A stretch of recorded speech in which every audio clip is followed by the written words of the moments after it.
Okay जी, आइए अब करते हैं आज का सेशन शुरू। आज का जो हमारा सेशन है हमने मेनली रखा हुआ है कि जो हमारे पास अंतिम 10 दिन है, बल्कि मुझे कहना चाहिए कुछ लोगों के पास तो अब 9 दिन बचे हैं। इन आखिरी 9-10 दिनों में आपकी पढ़ाई करने का तरीका क्या होना चाहिए, आपका शेड्यूल क्या होना चाहिए, स्पीड में अगर प्रॉब्लम आ रही है, ज्यादा क्वेश्चंस अटेम्प्ट नहीं हो रहे हैं, कुछ चैप्टर्स अभी हम नहीं सीख पाए हैं या कुछ सीख लिए लेकिन उनमें समस्या आ रही है, तो आपके सभी प्रश्नों के मैं जवाब दूंगा। थोड़ा ध्यान से आप मेरी बातों को सुनेंगे और फिर हम लास्ट में आपसे जो भी और आपके क्वेश्चंस हैं उनके भी आखिरी में मैं आंसर देने वाला हूं। तो देखिए, सबसे पहले जो चीजें आपके शेड्यूल में आपको आज से शामिल कर लेनी चाहिए, हालांकि मैंने आपको टेस्ट का पहले भी बोला था, लेकिन अब से आपको अपने शेड्यूल में एक चीज आज से ऐड करनी है, 2 मॉक टेस्ट डेली। ये मैं आपको मिनिमम बता रहा हूं, इतना अगर आप कर लें, इससे ज्यादा ना भी लगा पाए तो चलेगा, लेकिन आज से आपको 2 मॉक टेस्ट डेली लगाना है। आप चाहें तो एक सुबह एक शाम को लगाएं, एक सुबह एक दोपहर, दोपहर या शाम, जब आपकी इच्छा हो तब लगाएं। दूसरी बात, आपको अपना एग्जाम का डेट और टाइम पता है, तो आप अगर उस टाइम पर भी लगाने की प्रैक्टिस करें तो भी ज्यादा अच्छा होगा, क्योंकि जिस टाइम पे आप घर पे प्रैक्टिस करोगे उसी टाइम पे आपका एग्जाम होगा, तो वो भी आपको काफी हेल्प करेगा। बट आप ये अपने हिसाब से चॉइस कर सकते हैं। 2 मॉक टेस्ट आपको डेली लगाना है, और इन मॉक टेस्ट को लगाने के साथ साथ सबसे ज्यादा इंपॉर्टेंट चीज अगर इसमें कुछ है तो वो है इसका एनालिसिस। ठीक है, एनालिसिस के बारे में मैंने पहले भी कई बार आपको बताया है। एनालिसिस मतलब सिंपल कि आपके जो राइट हुए हैं वो तो हो ही रहे हैं, जो आपके रॉन्ग हो रहे हैं, जो बार बार लगातार गलत हो रहे हैं, वो क्यों गलत हो रहे हैं, कहां हमने मिस्टेक करी, हमसे अभी क्या नहीं बन रहा है, इसको बहुत डिटेल्ड आपको एनालिसिस करना है। मतलब 1 घंटे आप अगर पेपर लगाते हो तो आपका एनालिसिस में भी लगभग 1 घंटा लग जाएगा। ठीक है, अभी हम सब्जेक्ट वाइज भी बात करेंगे, मैथ्स की, रीजनिंग की, इंग्लिश की, वो सब बातें भी करेंगे, लेकिन थोड़ा सा हम सीक्वेंस में चल रहे हैं, थोड़ा सा हम स्टेप बाय स्टेप चल रहे हैं। ठीक है, तो एक बात आप ये समझ लीजिए कि analysis is really very important. अगर आप एनालिसिस अच्छे, केवल आप, कई बच्चे क्या करते हैं, बस टेस्ट लगाते हैं, अच्छा मेरे 100 में से 70 आए, मेरे 100 में से 60 आए, 100 में से 50 आए, इतना करके छोड़ देते हैं। वो सोचते हैं कि टेस्ट लगाना मतलब अपने आप को एक ऑब्जर्व करना कि हमारा परफॉर्मेंस क्या है। बट रियलिटी में आपको अपना परफॉर्मेंस तो आप चेक कर ही रहे हो, लेकिन आपसे कहां मिस्टेक्स हो रही है, कहां गलतियां हो रही हैं, कौन से ऐसे चैप्टर्स हैं जो अभी भी आपको और इंप्रूव करना है, वो आपको इससे पता चलता है। तो आपके जो रॉन्ग हुए हैं, आपने अगर 100 क्वेश्चंस लगाए हैं, 70 आपके सही हैं लेकिन 30 रॉन्ग है, तो आपको इन 30 पर फोकस करना है, क्योंकि ये तो सही हैं, ये हमेशा सही होंगे, लेकिन जो हर बार गलत हो रहे हैं आपको उस पर डिटेल्ड एनालिसिस करना है कि ये बार बार गलत क्यों हो रहे हैं।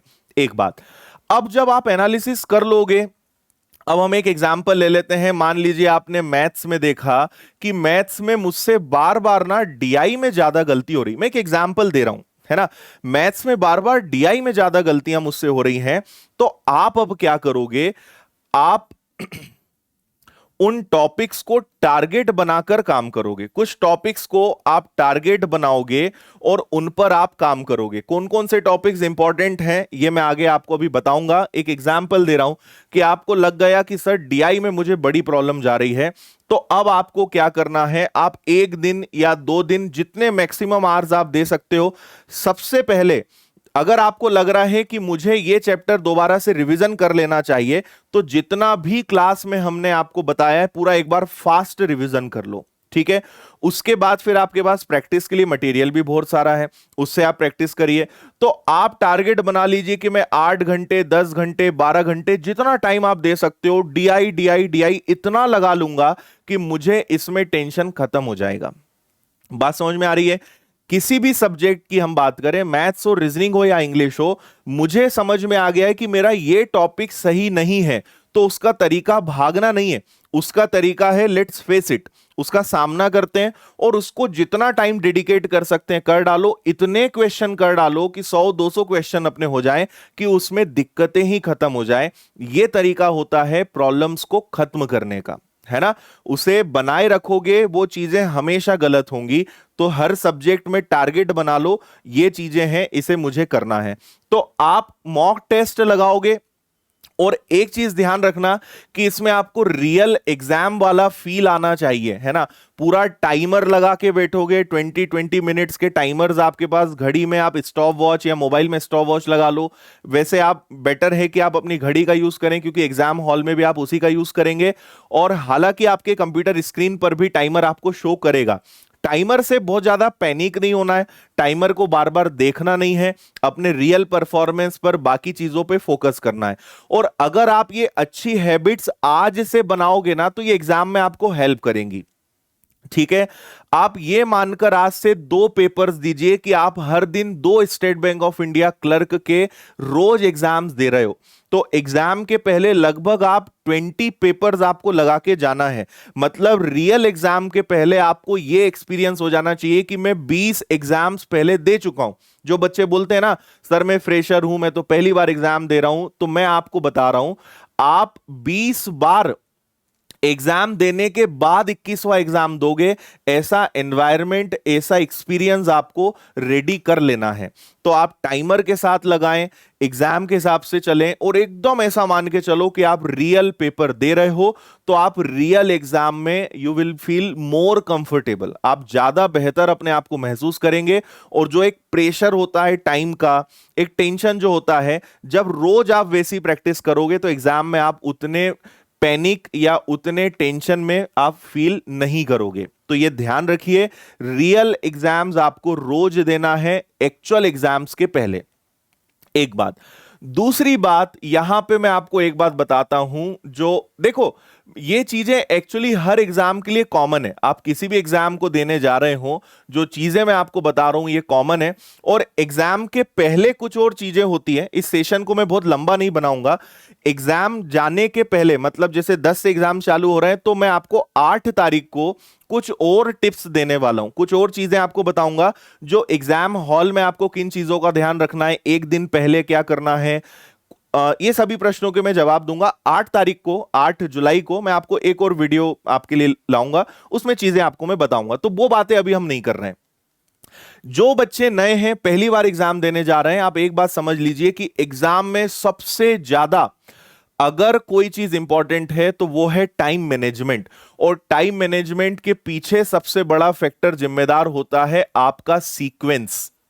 ठीक है, और सीक्वेंस से के साथ साथ एक और चीज इंपॉर्टेंट होती है कि किसे स्कीप करना है और किसे अटेम्प्ट करना है। मैं आपको एक पहले ही टारगेट दे देता हूं। जैसे मैथ्स में टोटल आपके 35 क्वेश्चंस होंगे, रीजनिंग में आपके 35 क्वेश्चंस होंगे, इंग्लिश में आपके 35 क्वेश्चंस होंगे। तो मैथ्स में आपका जो टारगेट होना चाहिए 30+ होना चाहिए, रीजनिंग में आपका टारगेट 30+ होना चाहिए, और इंग्लिश में आपका टारगेट 20+ होना चाहिए। ठीक है, जो इजीली पॉसिबल है। और मैं आपके लिए एक बहुत अच्छी बात बता दूं कि एसबीआई क्लर्क का पेपर रियल में बहुत इजी आता है। ये एक फिल्टर है ना। ये रियल में बहुत इजी आएगा। आप बिल्कुल पैनिक मत हो, टेंशन मत लो। आपको बहुत ज्यादा हाई लेवल, बहुत ज्यादा एडवांस लेवल नहीं करना है। पेपर इतना हलवा आएगा, इतना आसान आएगा कि आपको लगेगा सर जो हमने पढ़ा है सब वही आ रहा है। तो आप आराम से कर पाएंगे। मेन चीज क्या है, खुद पे भरोसा रखना। जो पहली बार एग्जाम दे रहे हैं वो इस बात को समझिए कि जो आपने पढ़ा है सब उसी के आसपास आना है ना। थोड़ा बहुत कुछ पूछने का तरीका, लिखने का तरीका चेंज कर देंगे, लेकिन आप खुद पर विश्वास कीजिए, सब कुछ वही रहेगा। तो घबराना नहीं है, पेपर बहुत आसान आता है, आराम से आप उड़ा दोगे। पूरे 5 क्वाड्रेटिक इक्वेशन हो, नंबर सीरीज हो, या जो भी हो, सब उड़ा दोगे आप, आराम से करके आओगे। इसलिए क्या करो, प्रीवियस पेपर्स पर भी थोड़ा सा काम कर लो, प्रीवियस पेपर्स भी थोड़े सॉल्व करो, है ना। उनसे आपको और कॉन्फिडेंस बिल्ड होगा। आप 2 मॉक टेस्ट में कोशिश कर सकते हो कि चलो यार आज ऐसा करते हैं, एक मॉक टेस्ट लगा लेते हैं, प्रीवियस पेपर लगा लेते हैं, ऐसा कर सकते हो। लेकिन प्रीवियस पेपर थोड़े से लगा लो, 5-6 लगा लो, ताकि आप ज्यादा बेटर फील करें। एक बात। दूसरी बात, अगर आप में से कुछ लोग ऐसे भी हैं जिन्होंने काफी कम टाइम में प्रिपरेशन करी है या बहुत ज्यादा भी इंप्रूव नहीं कर पाए, तो आप इन सब में से 5 मार्क्स कम कर लीजिए, या मोटा मोटा 10 कम कर लीजिए। इनका टोटल 80 आ रहा है ना, लेकिन आप मान के चलिए कि आपका अटेम्प्ट 70 जो है, मतलब ये मैं इसलिए इतना कॉन्फिडेंटली बोल रहा हूं कि पेपर इतना आसान आएगा कि 60-70 तो कोई भी करके आ जाएगा, है ना। जिसने 1 या 2 महीने पहले बहुत ठीक ठाक प्रिपरेशन करिए, वो भी 60-70 करके आ जाता है, इतना आसान पेपर आता है। तो मैं क्यों बोल रहा हूं कि आपको 80 प्लस टारगेट करना है, क्योंकि आपने तो बहुत सिस्टमेटिक ढंग से पढ़ाई करी है, आपने सारी चीजें सीखी हैं, तो इतना तो बनता है, और इतना करके आप आएंगे, आप देख लेना आपका अटेम्प्ट बहुत अच्छा जाएगा, पेपर इजी लगेगा। लेकिन वापस मैं अपनी बात रिपीट करता हूं, आप इसको हल्के में मत लेना, है ना। आप जो 2 पेपर्स रोज लगाने वाले हो उसे टाइम पास के लिए मत लगाना, आप ये मानकर लगाना कि आप रियल एग्जाम दे रहे हो, और उनमें 2 चीजों का आप ध्यान रखेंगे। अब वो 2 चीजें क्या क्या हैं उनकी डिटेल में चलते हैं, सीक्वेंस और स्कीप करना।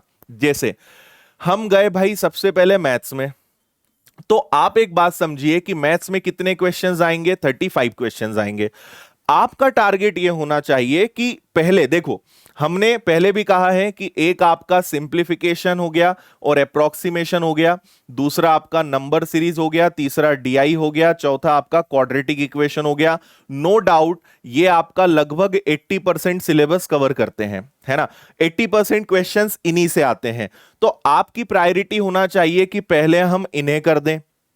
लेकिन अगर साथ साथ बीच में आपके अरिथमेटिक के क्वेश्चंस भी आ रहे हैं तो उन्हें भी आप अटेम्प्ट कर सकते हो, जिनका रोल ओनली 20% रहेगा। डीआई में कभी कोई ऐसा क्वेश्चन आ जाए, नंबर सीरीज में कोई ऐसा क्वेश्चन आ जाए, या कहीं भी कोई ऐसा क्वेश्चन आ जाए जहां आपको लग रहा है कि यार ये टाइम ले लेगा, रिस्क मत लेना, है ना। आप ये समझिए कि अगर 35 क्वेश्चंस हैं तो हम 35 में से कम 5 क्वेश्चंस स्किप भी कर देंगे तो कोई समस्या नहीं है, कोई प्रलय नहीं आ जाएगा, है ना। मैं तो चाहूंगा कि आप पूरे 35 करो, लेकिन मैं आपको मेंटली प्रिपेयर कर रहा हूं कि अगर आप 4-5 क्वेश्चंस स्किप भी कर देते हो या आखिरी में टाइम बचने पे उन्हें उनके बारे में सोचोगे तो चलेगा, लेकिन 30 तो श्योर शॉट लगाना है, तुक्का नहीं मारना है ना। यूं ही कुछ नहीं लगाना है रैंडम, क्योंकि नेगेटिव मार्किंग है, इसका ध्यान रखना है। दूसरी बात, सेक्शनल कट ऑफ नहीं है एसबीआई में, ओवरऑल कट ऑफ होगा, तो यह भी आपको टेंशन नहीं लेना है, आराम से। वैसे पेपर इतना आसान है, इसीलिए आसान होने के कारण ही सेक्शनल कट ऑफ नहीं होता है, क्योंकि बच्चे आराम से उतना कर डालते हैं, ठीक है जी। तो इसका आप ध्यान रखें। तो जहां आपको लगा कि यार कंपाउंड इंटरेस्ट है या टाइम एंड वर्क है, क्वेश्चन को पढ़ के ऐसा लग रहा है, अब सभी में स्किप नहीं करना है, यह ध्यान रखना। और ये चीजें कहां से आएंगी, जब आप आज से पेपर्स लगाओगे, है ना। आज से जो आप हैबिट्स बनाओगे वो आपको एग्जाम में काम आएगी। तो आप ये रोज ये मानो कि आप एग्जाम दे रहे हो, इसलिए मैं बार बार इस शब्द का प्रयोग कर रहा हूं कि एग्जाम देने के पहले 20 एग्जाम्स आपको देना है, उस अंदाज में जिस अंदाज में आप रियल में पेपर देने वाले हो, टाइमर के साथ, सीक्वेंस के साथ। एक बात, एक चीज ये समझिए कि हर व्यक्ति का अपना खुद का एक सीक्वेंस होता है ना। मैं यहां पे कुछ नहीं ऐसा बोलूंगा कि नहीं सबसे पहले नंबर सीरीज करना चाहिए, फिर ये करना चाहिए, फिर ये। देखिए ये 1 to 1 डिपेंड करता है, पर्सन टू पर्सन डिपेंड करता है, आपको जिसमें कंफर्टेबल फील हो, है ना। और ये कहां से पता चलेगा, जब आप रोज पेपर्स लगाओगे, मॉक टेस्ट लगाओगे, आपको जहां से कंफर्टेबल फील होता है कि सर मुझे डीआई करना सर अच्छा लगता है, मुझे डीआई बन जाएंगे मुझसे, मुझे इसमें कॉन्फिडेंस आ जाएगा, फिर सर मैं सिंप्लीफिकेशन कर दूंगा, फिर क्वाड्रेटिक कर दूंगा, फिर उसके बाद मैं अरिथमेटिक करूंगा, नंबर सीरीज को मैं सबसे लास्ट में उठाऊंगा। तो मैं आपको क्या बोल रहा हूं, कोई ऐसा स्टैंडर्ड रूल नहीं है कि इस सीक्वेंस को फॉलो करने से सिलेक्शन होगा। इट टोटली डिपेंड्स 1 to 1, है ना। ये व्यक्ति व्यक्ति पर डिपेंड करता है। So make your on sequence, है ना, अपना खुद का सीक्वेंस डिसाइड करो, और ये आज कर लेना है आपको, ठीक है। रोज बदलना नहीं है, और एग्जाम में तो बिल्कुल नहीं बदलना है।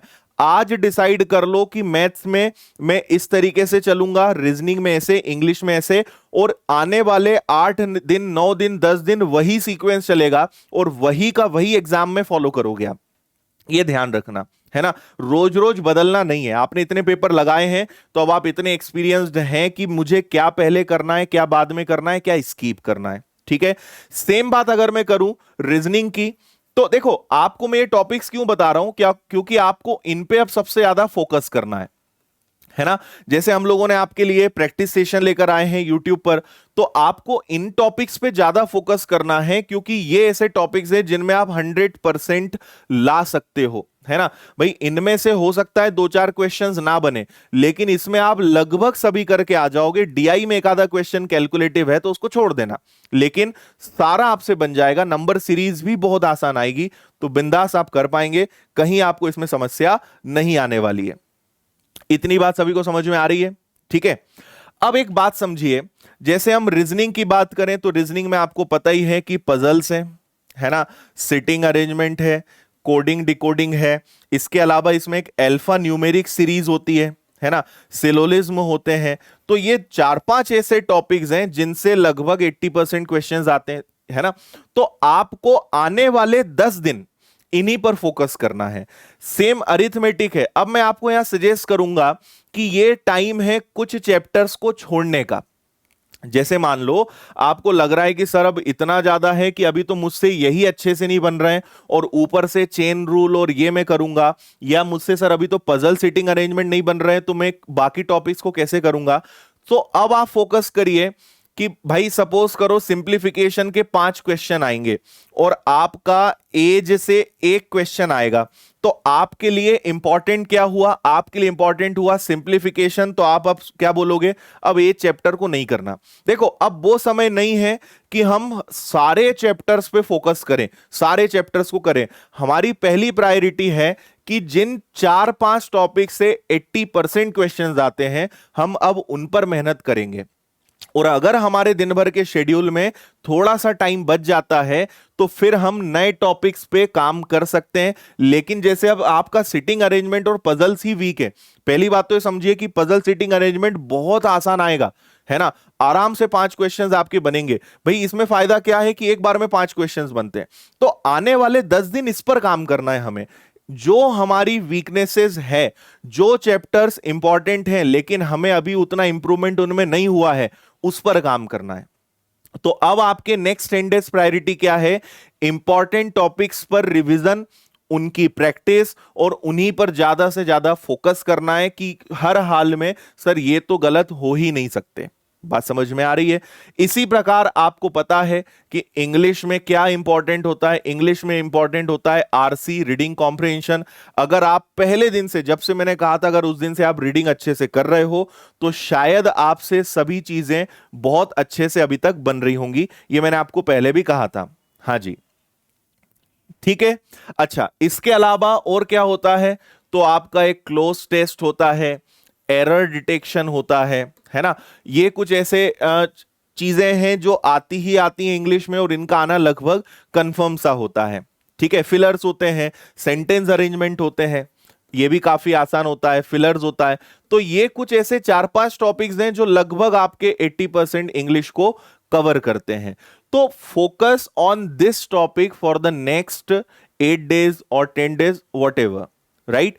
तो ये आपको चीजों का ध्यान रखना है। एंड अब जो समय है, कुछ चैप्टर्स को छोड़ने का टाइम है। आपको लगता है कि सर अब ये छोड़ देते हैं क्योंकि हमें इन पर ज्यादा मेहनत करना भी बचा है, सो लेट्स कीप, उसे छोड़ें और फोकस करें इन टॉपिक्स पर। तो ये मैंने आपको कुछ इंपॉर्टेंट टॉपिक्स बता दिए जिनके आने की 100% गारंटी होती है, और आप खुद प्रीवियस पेपर्स लगाओगे तो आप खुद इस एनालिसिस को निकाल पाओगे। इसमें कोई बहुत बड़ा कुछ नहीं है। और एक चीज हमेशा ध्यान रखें कि एग्जाम में किसी भी प्रकार के चेंज के लिए भी तैयार रहें, है ना। यह पैटर्न फॉलो होता आया है, 100% उम्मीद है कि यही होगा, लेकिन कभी कभी थोड़ा बहुत कुछ पेपर में चेंज कर दिया जाता है। सो बी प्रिपेयर्ड फॉर दैट। कभी ऐसा मत सोचना कि स्कूल कॉलेज के जैसे पेपर्स का पैटर्न फिक्स होता है, हर साल यही आ रहा है, यही आ रहा है। कॉम्पिटिटिव एग्जाम्स में ऐसा नहीं होता है। कॉम्पिटिटिव एग्जाम्स में पैटर्न्स बदलते रहते हैं, है ना। वैसे बहुत कम चांसेस है, लगभग लगभग नहीं के बराबर चांसेस है, बट मेंटली प्रिपेयर्ड रहें कि अगर कुछ अचानक नया आ जाए, देखो देंगे वो ऐसा जो आपसे बनेगा। ऐसा कुछ नहीं उठा के देते जो आपसे नहीं बन सकता, बनेगा ये गारंटी है। बस आप यहां से अगर प्रिपेयर्ड हैं तो वो आपसे बन जाएगा। आप एकदम शॉक हो जाओगे, टेंशन में आ जाओगे, अरे ये क्या हो गया। समझने की कोशिश तो करो। अच्छा, आपके लिए अगर नया है तो वो सबके लिए नया है।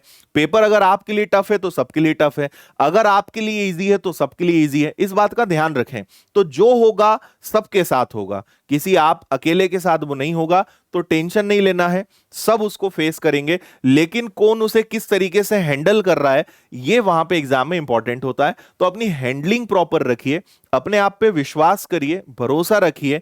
जितना आपने अभी तक किया है, अब ये तो आप मुझसे बेटर समझ सकते हैं, आपके मन में ये चीज आनी चाहिए कि सर जितना बेस्ट हो सकता था मैंने अभी तक दिया, और ये अगले 8-10 दिन में फिर से जी जान एक कर दूंगा, एकदम पूरा फुली डेडिकेट इसको कर दूंगा और खूब मेहनत करूंगा। तो 10-12 घंटे का टाइम अब आपको निकाल लेना चाहिए। अगर आप जॉब में है, पॉसिबल है छुट्टी लेना तो छुट्टी ले लीजिए।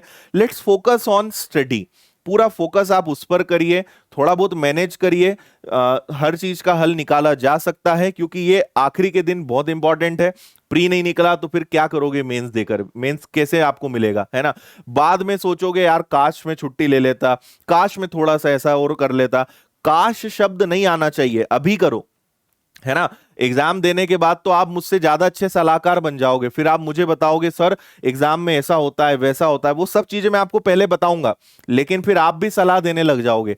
पर बाद में आएगा सर काश हम आपकी बात मान लेते, काश ऐसा कर लेते, काश थोड़ा मैनेज कर लेते, काश थोड़े दिन के लिए मोबाइल को साइड में फेंक के जो है हम अच्छे से अपनी पढ़ाई करते या सोशल मीडिया से दूर रहते। तो एग्जाम के बाद पछतावा नहीं होना चाहिए, जो करना है वो अभी करो, है ना। क्योंकि अभी करोगे, जो करोगे उसका रिजल्ट आपको एग्जाम में मिलेगा, करोगे तो भी, नहीं करोगे तो भी रिजल्ट आपको हर चीज का मिलेगा। इसलिए अपने इनपुट सही दो ताकि आउटपुट आपको सही निकल कर आए। ठीक है, ठीक है। इंग्लिश में देखो, इंग्लिश में हमने आपको पहले ही कहा था कि इंग्लिश में थोड़ा सा समय लगता है इंप्रूवमेंट में। मैथ्स और रीजनिंग में रातों रात चमत्कार होता है, लेकिन इंग्लिश में टाइम लगता है। और जो शुरुआत से, अब देखो आप जैसे मैं अभी आपको इंग्लिश के बारे में बताऊंगा, कई लोग शायद मुझसे संतुष्ट ना हो, फिर वो यूट्यूब पे ढूंढेंगे इंग्लिश की स्ट्रेटेजी, 9 दिन में इंग्लिश में 30 में से 30 लाने के तरीके। भाई एक बात समझ लो कि ऐसा कोई जादू की छड़ी नहीं है। इंग्लिश में समय लगता है। जब आपको आपको मैंने प्रिपरेशन शुरू करने का कहा था, तभी कहा था कि इसको अभी से करो, तब जाके 1 या 2 महीने बाद तुम्हें रिजल्ट दिखेंगे। तो अगर आपने वो बातें मानी हैं तो आपको रिजल्ट दिख रहा होगा। आप अगर ये वेट कर रहे हैं कि मैं एग्जाम के 8 या 10 दिन पहले कुछ ऐसा चमत्कार कर दूंगा, यूट्यूब पे मैं ढूंढ लूंगा, कोई और कोर्स ले लूंगा, कहीं और मैं कुछ कर लूंगा, ये पीडीएफ खरीद लूंगा, ये बुक खरीद लूंगा, 8 या 10 दिन में इंग्लिश नहीं इंप्रूव होगी। और वैसे भी 8 या 10, इंग्लिश की भी बात नहीं कर रहा हूं मैं, रीजनिंग हो या मैथ्स हो, ये 8-10 दिनों में कुछ नहीं होना है। इसमें आप समझ रहे हो, इसमें हमें पॉलिश करना है, अपनी जो मेहनत है उस पे पॉलिश करना है, अपनी मेहनत को चमकाना है, प्रैक्टिस करनी है। ये बहुत ज्यादा सीखने का समय नहीं है, ये जीरो से शुरू करने का समय नहीं है। जो हम करते आए हैं हमें उस पे पॉलिश करनी है, जो हमने बोया है अब उसको काटने का समय है ये। तो इसलिए ऐसा मत सोचो कि अब आप बोगे, अगर अब आप बोएंगे तो फिर आपको रिजल्ट भी उसका 2 महीने बाद मिलेगा। तो एक बात आप समझें कि हमें टेंशन नहीं लेना है। देखो प्रेशर और टेंशन और बहुत ज्यादा सोचते रहना, ये सब चीजों का कोई हल नहीं है ना। कूल रहिए, रिलैक्स रहिए, ये चीज हमेशा ध्यान रखें कि यार जो बेस्ट हो सकता है वो पूरा करने की कोशिश करेंगे। इन 10 दिनों में जितना बेस्ट किया जा सकता है वो करेंगे, एग्जाम में जितना अच्छा किया जा सकता है वो करेंगे, बाकी फिर ऊपर वाले को जो मंजूर होगा। लेकिन अपनी तरफ से मेहनत में कंजूसी नहीं करनी है, कमी नहीं छोड़नी है। बाद में बस ये नहीं होना चाहिए कि काश और अच्छा कर लेते। इसलिए अपना बेस्ट दो। नो डाउट पेपर का सभी को टेंशन होता है, जब मैं पेपर देने जाता था एक प्रेशर होता था, लेकिन उस प्रेशर को हमें यहां हावी नहीं होने देना है कि इस कारण हम पूरा ही खेल बिगाड़ दें, है ना। हम बहुत अच्छे से सिस्टमेटिक संभल संभल कर यहां तक आए हैं, है ना। अब आप समझ लीजिए कि आप एक एरोप्लेन में हैं, 30,000 फीट की ऊंचाई पे आप उड़ रहे हैं, सब चीजें बहुत सही है, आपने एकदम प्रॉपर प्लेन की उड़ान भरी है, प्रॉपर आप हैं, ऑक्सीजन लेवल सब कुछ ठीक ठाक है। अब उतने ही अच्छे तरीके से हमें क्या करना है, लैंड करना है। लेकिन अगर अब वहां जाके आप नीचे देखोगे कि अरे बहुत गहराई है, क्या होगा, और प्लेन एकदम ऐसा ऐसा करने लगा, तो सब सही चल रहा है, कुछ नहीं बिगड़ा है, सब बेहतर है, बेहतरीन चल रहा है। बस आप जहां हैं वहां से सिस्टमेटिक बस हमें लैंड करना है बिना डिस्टर्ब किए, है ना। बिजली भी चमक रही है, बारिश भी हो रही है, मौसम खराब है, लेकिन प्लेन को कुछ नहीं होता, वो बढ़िया बिंदास आराम से लैंड कर जाएगा। तो सब चीजें आपके आसपास चल रही हैं, घबराना नहीं है, आप ऑलरेडी सेफ हैं, ऑलरेडी आप सही जा रहे हैं, डिस्टर्ब नहीं होना है। अगर आपने टेंशन ले लिया, प्रेशर ले लिया, तो इतने दिन की अपनी जो मेहनत है ना, सब बेकार चली जाएगी। आपको लगेगा मुझे कुछ नहीं आता है। कई लोगों को लगता होगा सर मुझे तो कुछ बन ही नहीं रहा है, मुझे तो कुछ आ ही नहीं रहा है। सब आता है तुम्हें, तुम प्रेशर लेकर बैठ गए हो, पेपर को ज्यादा सीरियस लेकर बैठ गए हो। मत सोचो, है ना। एक ही चीज सोचो, जितना बेस्ट से बेस्ट इस समय में किया जा सकता है, जितना बेस्ट हम कर सकते हैं करेंगे, बस इतना करके मजे से पढ़ाई करो, है ना। टेंशन मत लो। देखो बार बार ये सोचने से मुझे तो इस बार निकालना ही है, निकालना है, इससे सोचने से कुछ नहीं होगा। मेहनत करो, आप तो पेपर अपने आप निकलेगा, है ना। बार बार न कि इस बात की चिंता करे ये नहीं निकला तो मेरा क्या होगा, घर वाले क्या बोलेंगे, ये क्या बोलेंगे, कुछ नहीं। हर चीज का इलाज है, उन चीजों के बारे में मैं आपको बाद में बताऊंगा, लेकिन आप रास्ता सही पकड़ो, है ना। बजाय इन चीजों को सोच के पढ़ाई नहीं करने से सिलेक्शन होगा, ठीक है। अगर पढ़ाई करोगे तो कोई ताकत नहीं है जो आपका सिलेक्शन रोक दे, लेकिन करना पड़ेगा। अब आप अपना टाइम वेस्ट कर रहे हो इधर उधर, तो फिर आपका सिलेक्शन आप खुद रोक रहे हैं, इस बात को आप ध्यान रखें, ठीक है जी। हम्म। ओके, अब आप एक बात समझें कि आप टेस्ट सीरीज जहां मर्जी आए वो आप लगाएं, है ना। विनर्स की ऑलरेडी अवेलेबल है, बाकी ऐसी कई सारी टेस्ट सीरीज आप जानते होंगे, आप नाम आपको पता है, जहां अच्छा लगे वहां लगा लो। वैसे तो हर जगह फ्री टेस्ट पहले प्रोवाइड होते हैं, तो आप हर जगह के फ्री टेस्ट लगाकर देखिए, आपको अच्छा लग रहा है, समझ में आ रहा है, तो आप उनके सब्सक्रिप्शंस ले सकते हैं। विनर्स का भी अवेलेबल है, वो आप ले लो। दूसरा कहीं भी लगता है, वैसे आपको कम से कम दो अलग अलग कंपनीज की टेस्ट सीरीज आपके पास होनी चाहिए, कम से कम। ज्यादा और ले लो तो अच्छी बात है। तो आप शेयर भी कर सकते हो आपस में, दो लोग मिलकर परचेस कर सकते हो, तो ये सब आपकी आपसी चीजें हैं, इनको आप समझें। लेकिन दो अलग अलग टेस्ट सीरीज होना चाहिए, किसी एक पे डिपेंड मत हो। जितनी फ्री टेस्ट सीरीज जहां भी मिल रही है लगा डालो। लग रहा है कि यार इनका टेस्ट अच्छा है, इनका लेवल अच्छा है, उसका सब्सक्रिप्शन ले लो। 100-200 रुपए में तो आराम से टेस्ट सीरीज मिल जाती है। तो इन पे इन्वेस्टमेंट करने के बारे में मत टेंशन लो, बिंदास करो, है ना। प्रीवियस पेपर्स भी लगाओ, विनर्स की ऐप पर फ्री में सारे पेपर्स अवेलेबल हैं, बिंदास आप उनको भी लगाइए, है ना। प्रैक्टिस करिए, ये जो समय है ज्यादा से ज्यादा प्रैक्टिस करने का है। अपने आप को झोंक दो, है ना। 10 दिन की बात है, बिंदास रहो, एकदम कूल रहो, मजे से रहो, खूब पानी पियो, अच्छा खाना खाओ, नींद प्रॉपर लो, है ना। भारी भरकम चीजें मत खाओ, ज्यादा तला और ऐसी चीजों को छोड़ दो। कूल रहो, रिलैक्स रहो, लाइट रहो, और पढ़ाई अच्छे से करो। दोपहर में नींद आती है, बिंदास आधे घंटे सो जाओ, कोई दिक्कत नहीं है। अगर आधे घंटे सो लेते हो तो फिर आपको रात 12 बजे तक जो है वो भरपूर बैटरी आपकी चार्ज कर देगा। तो अपने शरीर को जबरदस्ती कष्ट मत दो, है ना।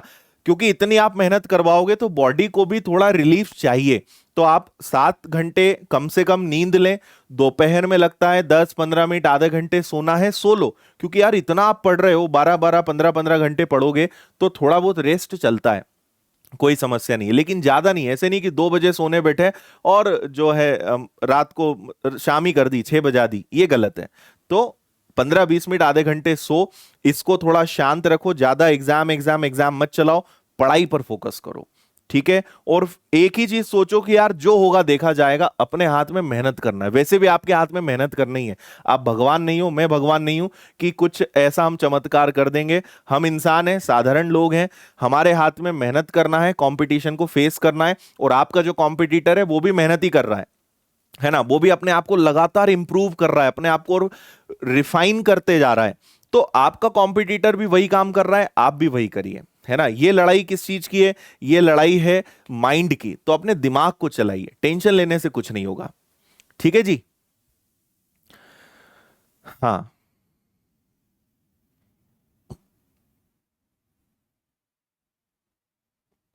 ओके, चलिए अब मैं आपके जल्दी से क्वेश्चंस ले लेता हूं। अगर आपके कोई क्वेश्चंस हैं तो वो आप मुझसे पूछ लीजिए। बाकी मैंने आपसे कहा है कि 8 तारीख को, वैसे तो हम 5 तारीख से मिलेंगे, 8 को मैं आपको एक अलग से एक वीडियो दूंगा, एग्जाम के पहले, एग्जाम हॉल में, एग्जाम के एक दिन पहले, एग्जाम की सुबह किन किन छोटी छोटी चीजों का ध्यान रखना है ये मैं आपको जरूर बता दूंगा, तो वो अलग पार्ट है, वो आप ध्यान रखें। अच्छा, इसके अलावा हमने आप लोगों के लिए प्रैक्टिस सेशन लॉन्च कर दिया है। आज रीजनिंग की क्लास ये यूट्यूब पे चल रहा है, आज रीजनिंग की हो गई है, इंग्लिश की है। 5 जुलाई से मैं भी आपको मिल जाऊंगा, तो जो नंबर सीरीज, डीआई और इन सब की जो अच्छी धुआंधार प्रैक्टिस होनी है वो हम आपको कराएंगे। और ऑल इंडिया लाइव टेस्ट भी लेकर आ रहे हैं विनर्स की यूट्यूब चैनल पर, तो ऑल इंडिया टेस्ट रखेंगे। आप खुद अपने आप को, जैसा पेपर आएगा ना या आने की संभावना जैसी होती है वैसा हम आपके लिए पूरा बनवा रहे हैं। तो ऑल इंडिया टेस्ट लगवाएंगे लाइव आपको यूट्यूब पर, तो ये भी चीजें रहेंगी, है ना। पेपर्स अवेलेबल हैं। और आपको एक चीज मैंने कही थी, विनर्स के सभी बच्चों के लिए तो मेंस की क्लासेस फ्री हैं। अगर आपके टच में कोई भी ऐसा बच्चा आता है जिसका एसबीआई का प्री क्वालिफाई होता है, तो आप उसे विनर्स की ऐप पर फ्री ऑफ कॉस्ट मेंस की प्रिपरेशन कराने के लिए सजेस्ट कर सकते हो। ये आप ध्यान रखेंगे, आप लोग के लिए तो फ्री है ही, ठीक है। हाँ, देखो YouTube पर मैं आपसे कहूंगा, एक तो YouTube ज्यादा चलाना बंद कर दो। आप लोग ना जितना ज्यादा स्ट्रेटेजी ढूंढोगे, जितना ये ढूंढोगे, कुछ नहीं यार। हर व्यक्ति एक ही बात बोलेगा, मेहनत करना है। अब तुम उसे अलग अलग तरीके में सुनना चाहते हो तो ये तुम्हारी इच्छा है ना। मत ज्यादा चक्करों में पड़ो।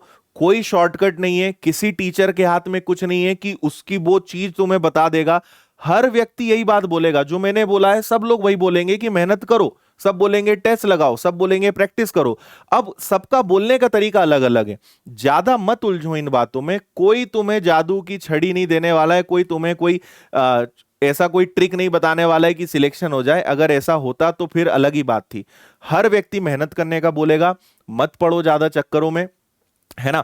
बिंदास जो प्रैक्टिस क्लासेस हैं उनको अटेंड करो, और अपनी मॉक टेस्ट और अपने जो रिविजन्स इन सब पे फोकस करो। ज्यादा मत परेशान हो। और यूट्यूब पे बहुत ज्यादा भी लाइव टेस्ट से बचो, टाइमर से बचो, है ना। आपने देखा होगा मैं हमेशा टाइमर के अपोज में रहता हूं, क्योंकि देखिए कई जगह आप देखते होंगे वो बेचारे बच्चों को 15-20 सेकंड का एक टाइमर लगा के देंगे, बच्चा उसके कारण बहुत पैनिक होता है ना। बच्चे क्या सोचते हैं, सर सही तो है, एग्जाम में भी तो हमें करना पड़ेगा। यार एग्जाम में कोई क्वेश्चन 5 सेकंड का होगा, कोई क्वेश्चन 10 सेकंड का होगा, कोई क्वेश्चन 1 मिनट का होगा। ये एक प्रैक्टिकल बात है। आप जो है हर एक को, भाई हर बच्चे को तुम डॉक्टर बना दोगे क्या? सभी को इंजीनियर बना दोगे क्या? सभी को गवर्नमेंट जॉब दे दोगे क्या? सब अलग अलग चीजों के लिए बने हैं। तो हर क्वेश्चन का अपना अलग अलग टाइमर होता है। तो मैं अभी आपको सजेस्ट नहीं करता हूं कि ऐसा करो, इसलिए आपने देखा होगा मैं टाइमर कभी नहीं दिखाता। और आप भी बचो इन चीजों से। यार जिस चीज के लिए 5 सेकंड लगना है उसमें तुम 30 सेकंड में क्यों टाइम खराब करोगे? या जिस चीज के लिए एक्चुअल में 1 मिनट चाहिए उसे 20 सेकंड में कैसे कोई कर देगा? तो ये गलत है ना। ये चीजें बिल्कुल आप भूल जाओ, और ये चीजें बिल्कुल अपने दिमाग से उतार दो कि सर, कई बच्चे पूछते भी है ना, सर हर क्वेश्चन कितनी देर में हो जाना चाहिए? अरे ऐसा कोई स्टैंडर्ड रूल नहीं है, ये तो क्वेश्चन पे डिपेंड करेगा। कुछ क्वेश्चन तो देखते से बना दोगे तुम, 2 सेकंड में बिना पेन उठाए कर दोगे, फिर क्या बोलोगे उसको? अब आपने अगर उस क्वेश्चन को 2 सेकंड में कर दिया तो क्या सारे क्वेश्चन 2 सेकंड में हो जाएंगे क्या? नहीं। तो ये क्वेश्चन पर डिपेंड करता है, इसलिए इस मिथ को बदलो। ऐसे नहीं करना है, इससे सिर्फ आपको टेंशन होता है और आप सोचते हो कि यार मेरा तो आंसर ही नहीं आ रहा है, बाकी के आंसर आ रहे हैं। कुछ नहीं है, ऐसी चीजों का टेंशन नहीं लेना है आपको, ठीक है। सेक्शनल टाइम वाइज रहेगा। कई इतने महापुरुष हैं जिन्होंने अभी तक नोटिफिकेशन ही नहीं पढ़ा है, उन्हें पता ही नहीं है पेपर में क्या होना है। तो मेरे भाई या बहन जो भी हैं नोटिफिकेशन पढ़ लो, उसका वीडियो भी मेरा अवेलेबल है, एक बार देख तो लो क्या आएगा। कितने महान खिलाड़ी हो तुम लोग, जिस मैदान में जा रहे हो तुम्हें उसी के नियम नहीं पता है ना। नेगेटिव मार्किंग का नहीं पता किसी को। कोई बोल रहा है सर सेक्शनल कट ऑफ रहेगा कि ओवरऑल कट ऑफ रहेगा, टाइमर रहेगा कि नहीं रहेगा। गजब गजब के लोग हैं भाई। तो एक बार आप नोटिफिकेशन चेक करिए, है ना, क्योंकि अब ये चीजें अगर अभी आपको बताना पड़ रही है तो फिर तो सैल्यूट है आपको, नमन है दिल से। ठीक है। और इसीलिए मैं आपको क्या बोल रहा हूं कि कोई थंब रूल नहीं है ना। मैं आपको पता होगा, मैंने पहले भी आपको कभी कोई शेड्यूल नहीं बताया कि भैया 5 से 7 तुम ये पढ़ो, 6 से 9 ये पढ़ो, 12 से 4 ये पढ़ो। यार ये हर किसी के लिए प्रैक्टिकल पॉसिबल नहीं है ना। आपको हम ये बता सकते हैं, आखिरी में कंक्लूड कर देता हूं, 2 मॉक आपको रोज लगाना है ना, और इनका डिटेल्ड आपको एनालिसिस करना है। फिर आपको उन टॉपिक्स पे वर्क करना है जो आपको इससे समझ में आ रहा है कि ये मेरे वीक हैं, है ना। इसके अलावा आपको अपनी इंग्लिश रीडिंग और इंग्लिश इंप्रूवमेंट को बंद नहीं करना है, यह भी ध्यान रखना है, इसको लगातार चलने देना है, बंद नहीं करने का समय है ये, ठीक है। इसके अलावा अगर आपको लगता है कि सर मुझे इस चीज को दोबारा रिवीजन करना है, तो आप रिवीजन, तो आपका शेड्यूल इन 4-5 चीजों में बटा हुआ होना चाहिए, है ना। अब आप उसको अपने हिसाब से पार्ट्स करिए। इसके अलावा जो प्रैक्टिस सेशन आपके चल रहे हैं वो भी आपको अटेंड करना है। तो ऐसे अपने आप का शेड्यूल आप खुद बनाइए, किसी का शेड्यूल फॉलो मत करो, किसी को कॉपी मत करो, अपना खुद कंफर्टेबिलिटी के हिसाब से शेड्यूल बनाइए, अपना खुद का सीक्वेंस बनाइए और अच्छे से आप उसको करिए। हाँ, उसमें कहीं दिक्कत आए तो आप बताइए, लेकिन कोई एक थंब रूल नहीं है कि इसको फॉलो करोगे सबका सिलेक्शन हो जाएगा। सबकी अपनी अलग रिक्वायरमेंट है, सबकी अपनी अलग अलग वीकनेसेस हैं, सबकी अपनी अलग अलग स्ट्रेंथ है, तो रूल्स भी सबके लिए अलग अलग होंगे, शेड्यूल भी सबका अलग अलग होगा, है ना। तो इसलिए किसी को कॉपी मत करो, जो बेसिक चीजें हैं वो मैंने आपको बता दी, अब खुद अपनी प्लानिंग उसमें आगे करो, खुद का टाइम मैनेजमेंट बनाओ, शेड्यूल बनाओ और अच्छे से उसको करो, ठीक है।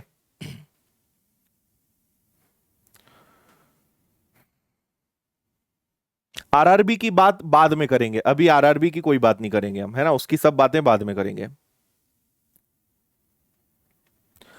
हाँ, जैसे सिंप्लीफिकेशन में या मैथ्स में तो आपको क्या करना है, अपने को बहुत ज्यादा नहीं, मैक्सिमम आधा घंटा कैलकुलेशन के लिए डेली टाइम निकालिए, है ना, कैलकुलेशन की डेली टाइम निकालिए।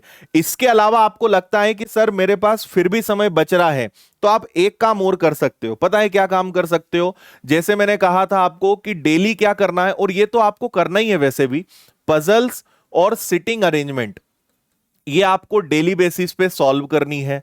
डीआई आपको, ये अदर देन मॉक टेस्ट की बात कर रहा हूं, डीआई हो गया, नंबर सीरीज हो गया, है ना, इसके अलावा आपका सिंप्लीफिकेशन हो गया। तो इनके आप क्या कर सकते हो, 10-10, 15-15 क्वेश्चंस जो हैं, या एक-एक 2-2 पजल्स, ये आपको सॉल्व करनी ही है, ताकि माइंड की अपनी प्रैक्टिस चलती रहे। 12 घंटे, 10 से 12 घंटे का शेड्यूल बना लो, काम करना है मतलब करना है। इतना आप करोगे तो आप मान के चलिए कि इसमें आपके 2 से 3 घंटे लगेंगे। मॉक टेस्ट एनालिसिस 2 घंटे, मतलब 4 घंटे में आपके आराम से हो जाएंगे। फिर इन सब चीजों पे काम करोगे तो लगभग ये भी आपके 3 से 4 घंटे ले लेंगे। ये जो चीजें हैं, अब ये डिपेंड करता है कि आप कहां पे कैसे मैनेज कर रहे हो। 1 से 2 घंटे आपके ये होंगे, तो आराम से आपका 10 से 12 घंटे का शेड्यूल जो है बन जाएगा, शायद उससे ज्यादा का भी हो जाएगा। सो इट्स ऑल डिपेंड्स कि आप कैसे चीजों को प्लान कर रहे हो, ठीक है। लेकिन आप विश्वास करिए, आप एग्जाम को फोड़ दोगे अगर आपने डे 1 से सारी बातें अच्छे से मानी है, ईमानदारी से मेहनत करी है, खुद अपने दिल पे हाथ पे रख के अगर आप बोल रहे हो कि हाँ सर, जो आपने बोला और जितना मैं अच्छे से कर सकता था मैंने करा है, तो एग्जाम में आप तबाही मचा दोगे।